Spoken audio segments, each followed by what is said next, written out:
it's such a complex problem, and there are so many issues that intersect that cause human trafficking to flourish. Things like, immigration and people's rights and poverty and gender equality and all of these different things intersect. So the more people we have from different sectors that can bring in their expertise really enhances the work of the coalition. The Ms. Texas Show is a voice of hope for victims, survivors, advocates, and community leaders against gender-based violence to share their stories and resources. We began showcasing life in Texas. Today we are impacting lives not only in Texas, but also around the world.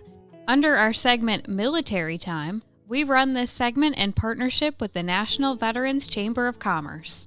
We invite military and veterans who have overcome traumatic events to share their experiences during and after their military service. Under our beauty segment, we invite fellow pageant winners and contestants, artists, musicians, actors, models, and dancers, and last but not least, our survivor leaders from family violence, sex trafficking, sexual assault, stalking, and other traumatic events who are ambassadors for these causes to share their lives and the impact they have made. To become a guest on our show, email us at MsUSATexas@gmail.com.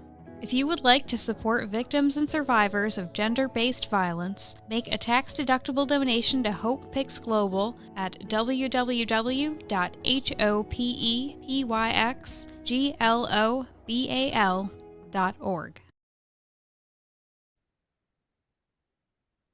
Hello, everyone. Welcome to another episode of the Miss Texas Show, and welcome Sara Breuer, my favorite friend and my passionate colleague in May, and so many good titles. And that's not how I usually do the intro, but we've known each other for a while and worked together, and I just admire you for your passion and everything. So so let's have you do an official introduction of who you are and what you do. Sure. Thank you so much. That's a much more fun introduction than I'm used to. So thank you. So yes, I'm Sara Breuer. I am the collaboration manager with United Against Human Trafficking. I've been in the anti-trafficking movement in various capacities for over 10 years, but I've been working professionally in the anti-trafficking movement for the past 3.5 years, since January 2020. And I started out focusing on education on human trafficking, educating communities and professionals on recognizing it and responding. But my role has shifted. So as the collaboration manager, my main role is to manage the United Against Human Trafficking Coalition in Houston. But I also do a lot of other projects and collaborations with lived experience experts and other organizations. That's really amazing, Sara. I met you through work, and I always say, like, I love how we build this bond through this passionate work, because, like, we're not gonna give up on each other, and we have our ups and downs, but regardless, we have this same goal, that is to save lives and rescue lives, and to empower our survivors. And this is amazing. And tell us more about how did you get into this work? Because you said, you transitioned from a different profession. And I understand that you're not even a local Houstonian. So I Yes. got my tongue twisted and so excited. So yeah, tell us what brings you here? Why did you decide to transition? Sure. So my career path has been very interesting and planned and unplanned at the same time. So I learned about human trafficking when I was 18, and I was very into social justice. I was researching whatever I could. And when I found human trafficking, I had this moment where I was like, this is the biggest issue. This is the biggest humanitarian issue I've come across, and I really want to do something. So from that point, I was doing research. I mean, reading research, not, doing research studies or anything. finding people with lived experience and hearing things that they were putting out, whether it was their story or best practices, finding organizations who were doing this work, reading books, watching movies, really whatever I could get my hands on. So I knew when I was 18 that I wanted to be in this field. So I got my degree in international relations and French with a minor in peace and conflict studies. And the idea was that I was going to go abroad and to Thailand or Cambodia to help girls have education and opportunities, because I had always seen human trafficking as something that happens over there, right? So I graduated in 2013, and then I really did not know what to do. So even though I wanted to get involved in the anti-trafficking movement, I'm from LA originally. And the thing that I love about the anti-trafficking scene in LA is also the reason I couldn't get into it. So the main agency that does this work is Cast LA. And for everything programmatic, whether that's talking with, forming partnerships, doing education, the things that I specialize in, they only hire people with lived experience for those positions. And I love that. That's awesome. People who have experienced this are the experts. But it also meant that I couldn't work in the field. So I was like, well, what do I do? And I ended up falling into working at the Red Cross. And I love my time at the Red Cross. I got to do a lot of great things. I worked there for about 4 years. And in that time, I definitely had like a little bit of a quarter life crisis in my early late 20s, like around 27, where I was like, I don't know if this is what I want to do. What am I doing in my life? I'm almost 30, all that stuff that kind of goes through your head. And so I worked for my dad for a short period of time. He owns a PR firm, newsroom PR, and I did not do well in that. I learned the hard way that if it's not something I'm super, super passionate about, I don't I don't really put a lot of effort into it. So sorry, Dad. But then once I started this job in 2020, and that's actually the reason that I moved to Houston, was I was in a period where I wanted to get out of California. I really wanted to do anti-trafficking work professionally. I wanted to just kind of start fresh. And so I literally just looked for anti-trafficking jobs across the country and applied for all of them and see what came up. And then I got this job initially as the education specialist, and I moved here just for that. And since I got this role, I have felt such a sense of purpose, and that I'm living in my mission, and that I'm doing the thing that I'm meant to do way more than at any other time in my life. Wow, that's so powerful. Thank you so much for sharing that, Sarah.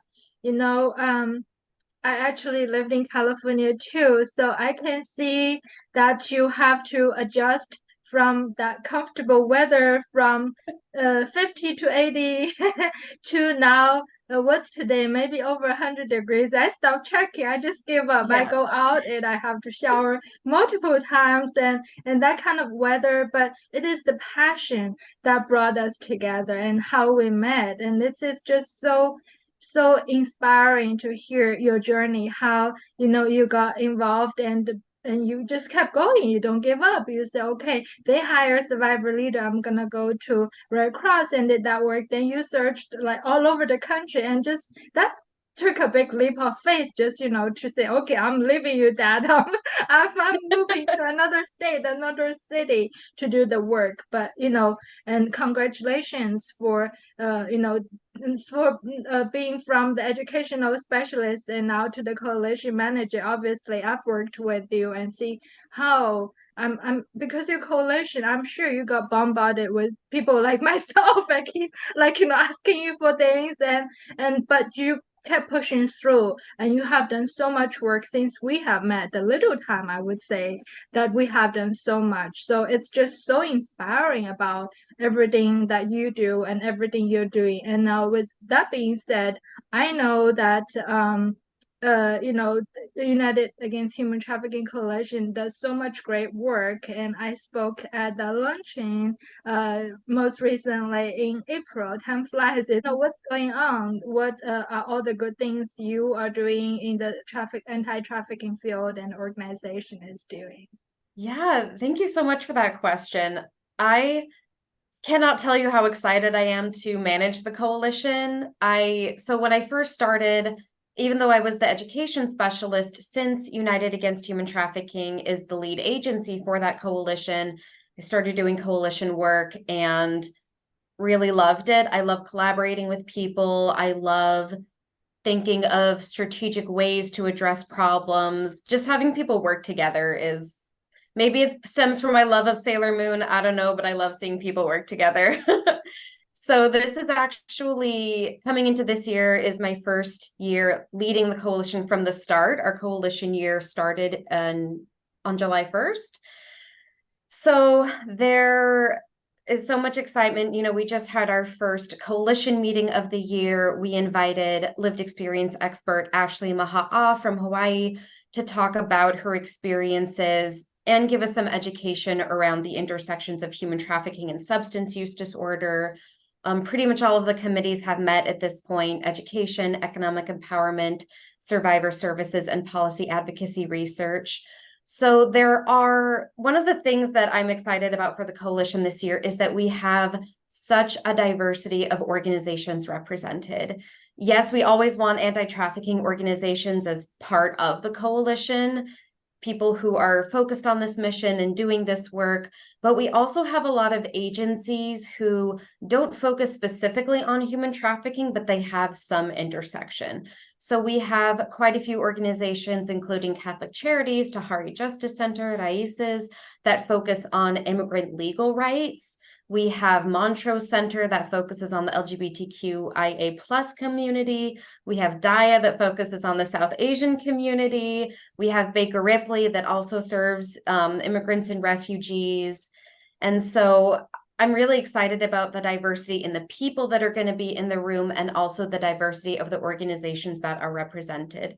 Because I think something that we've realized in the anti-trafficking movement is that it's such a complex problem, and there are so many issues that intersect that cause human trafficking to flourish. Things like, immigration and people's rights and poverty and gender equality, and all of these different things intersect. So the more people we have from different sectors that can bring in their expertise really enhances the work of the coalition. So I'm just excited for who we have. And in terms of what we're doing, there's a lot. Each committee has some really exciting things that they're working on. The Policy Advocacy Research Committee recently asked a question of, what legislation do we want to see around human trafficking? And so that's a really exciting brainstorm to get into. We talked about the rights and protections of immigrants and how that can come into play. We've also talked about garment workers' rights. There's also a bill pending about data collection on human trafficking, which, as we know, acquiring accurate data on human trafficking is both incredibly difficult and necessary if we are going to identify the problem and get funding to be able to resolve the problem. We also want to focus more heavily on labor trafficking this year, because we don't hear a lot about labor trafficking, period, and it's extremely pervasive, especially here in Texas. We see a lot of farm workers, domestic servitude, construction workers that are exploited or trafficked. So each of the committees are going to examine how they can address labor trafficking in their committees. Also, our theme for this year is creating a culture of care. So very excited about this, because for those of us in the field, we put our hearts into it. And I feel like no one exemplifies that more than you, Eileen. You are always working, you're always on the go, you're always flying all over the country, but we don't always take the best care of ourselves because we put the work first. And that's not sustainable, right? We need to take care of ourselves, not just because it'll help us to serve clients better, but because we are humans and we deserve compassion. And I definitely stole that from Krista Mayfield of Good Sustained. So that's just a little snapshot of what the coalition is up to. Wow, that is I think you're being humble about the little snapshot because that's a lot. I'm sitting here taking notes. I'm like, wow, this thing I would like to learn more, and that thing I think I'm guilty of about self-care. And I'm like, yes, I should put that on my 2023, 2024 agenda as well. And all the great work, particularly I wanted to address that, you talk about the diverse organizations that you have as different members, because as you know that I'm heavily invested in training agencies, service providers, as well as law enforcement on culturally sensitive and linguistically approach. So it's very important to really to bring in bring on different organizations in different field, from different communities to talk about that. I'm also very excited about the focus towards the labor trafficking, and as you mentioned, and I think we've talked about this before this in the past, talking about it's not because agencies do not want to cover labor trafficking. It's more about the ground funding, about it's more focusing on sex trafficking, more focusing on child sex trafficking. I do not want to say this to sort of undermine the great success and the work all the people, individuals, and agencies have done. However, in order to really end human trafficking for all, we do need to also cover labor trafficking. So thank you again for leading this, this field, and for doing that. And I wanted to, I'm curious.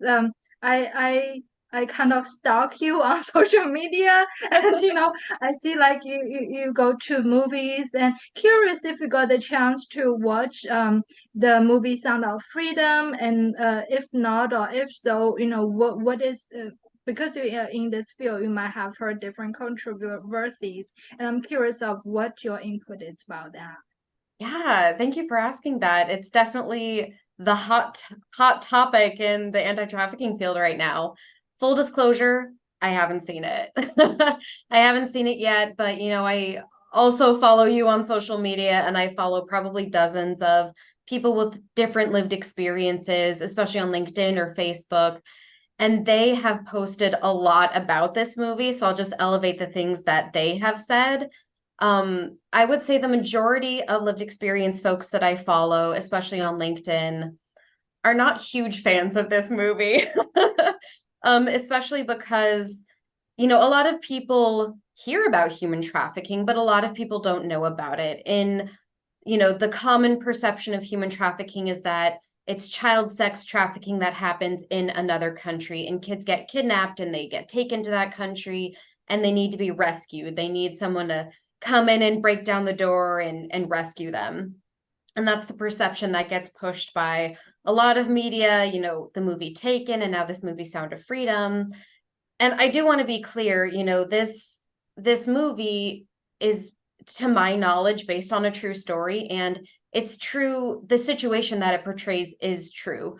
Children, I think it takes place in South America, I want to say. Children being kidnapped and kept behind closed doors to be commercially sexually exploited. And the only way for them to get out is for someone to come in and get them out of that situation physically. That is 100% a situation that happens. So I don't want to say that that's a lie or a misconception, but that's still a minority of human trafficking, right? According to the International Labor Organization, about 25% of trafficking victims are children. Most are adults.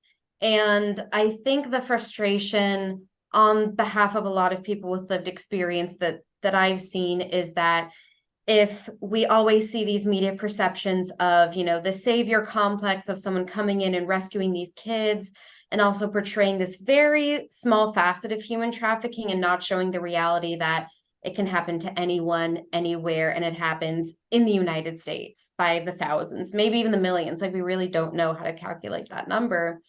And so to keep seeing this same narrative is frustrating for a lot of the individuals that I have spoken to or seen their posts online.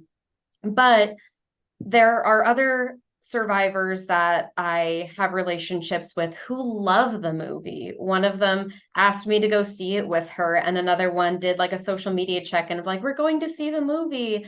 And they really love it because it's just bringing awareness about human trafficking, and child sex trafficking is absolutely an issue that we need to pay attention to.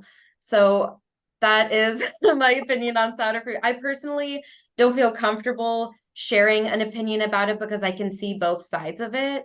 But I will say that the majority of the folks with lived experience that I've seen are not huge fans of this movie. And for those of your listeners who want to see those opinions, especially the National Survivor Network and Freedom Network USA have put out blog posts about Sound of Freedom, where they're kind of talking about myths and misconceptions and how portrayals of human trafficking in the media can be harmful to survivors.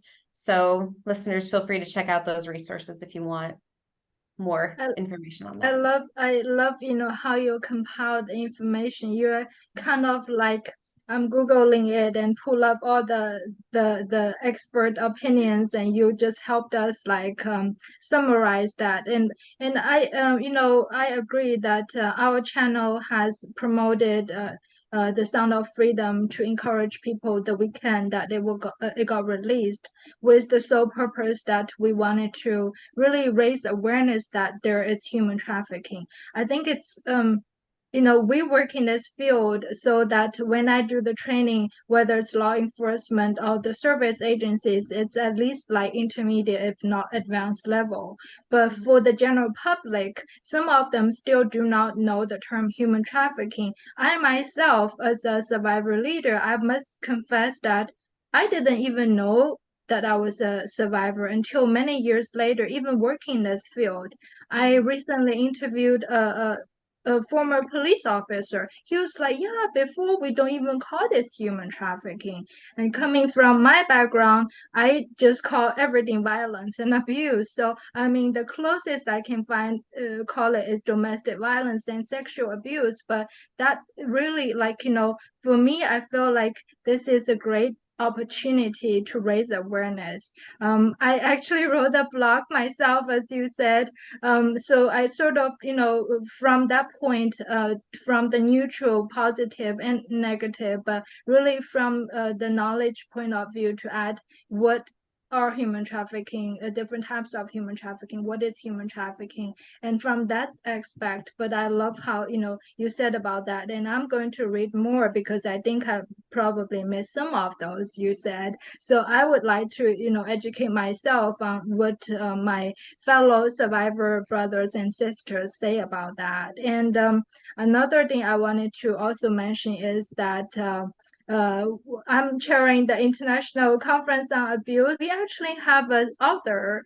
who is part of the International Book Awards, a winner from last year. He happened to be over 20 years of experience in Colombia and the Caribbean basin rescuing kidnapped children. So we have had the honor to invite him to come and share his experience, so that helps clear some of the myths and or like misunderstanding of this situation. So hopefully that helps. But thank you so much for clarifying that, because what your stats talk about, the International Labor Organization was the 25% children, and we love our children and we want to prevent that from happening.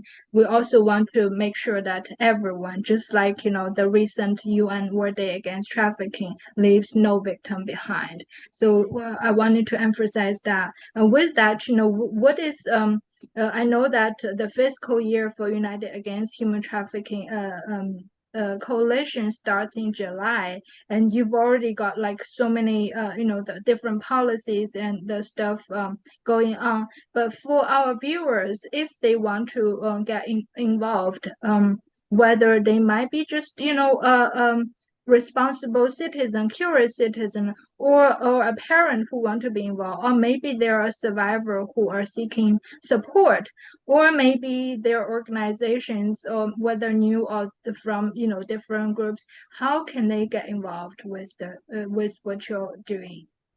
I love that question. I feel like every single person has the power to fight human trafficking in a way that is specific to them. We each have our own set of skills and talents, our own network, things that we are good at. So I feel like whatever you're good at, you can apply that to fighting human trafficking. You know, I was a theater kid. I'm really good at public speaking and I love talking to people. So that's how I got into this. But there are just so many ways. You know, if you are a teacher, teach your kids about human trafficking. There are lesson plans on human trafficking. I actually built like an educator's toolkit. That is anybody can have that. If you're a parent, a lot of people will say take the technology away from your kids because all social media is evil.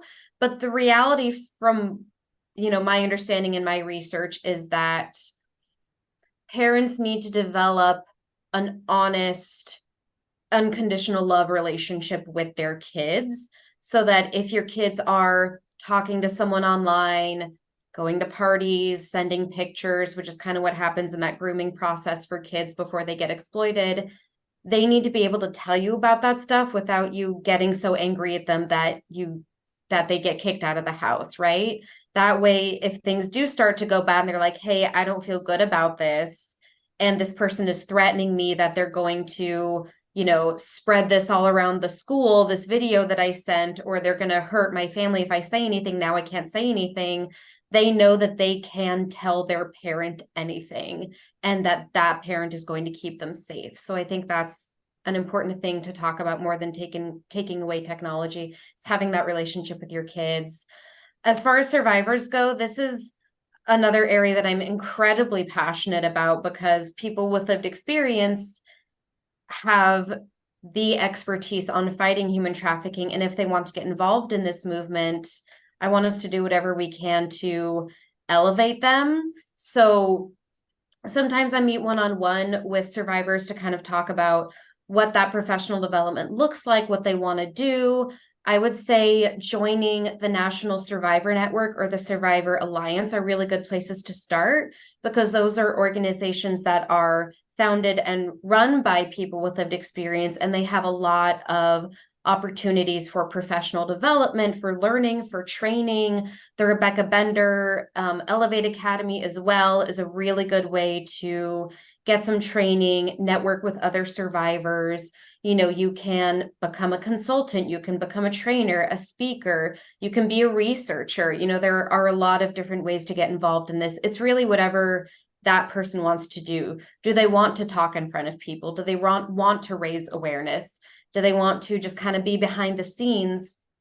There are a lot of spaces for that. So thinking through what is in your network. If you are a business person and you work in an office, bring a human trafficking 101 training to your workplace. If you are a doctor or in the medical field, especially, that's a really important contact point. A lot of folks who were exploited come in and out of the healthcare system. And I have other research on that shows that most survivors interact with the healthcare system at some point. So making sure that healthcare providers are very trained in recognizing human trafficking, responding effectively using trauma-informed care. They know how to connect people to services. That's a really powerful thing. And of course, people can donate money. They can donate their time and volunteer with an organization. They can be a mentor. Out here in Houston, we have 1211 Partners ran by Kathy Givens, our wonderful friend, and she has a mentorship program for survivors. So there are infinite ways to get involved. So I encourage everybody to kind of think through what that looks like for you.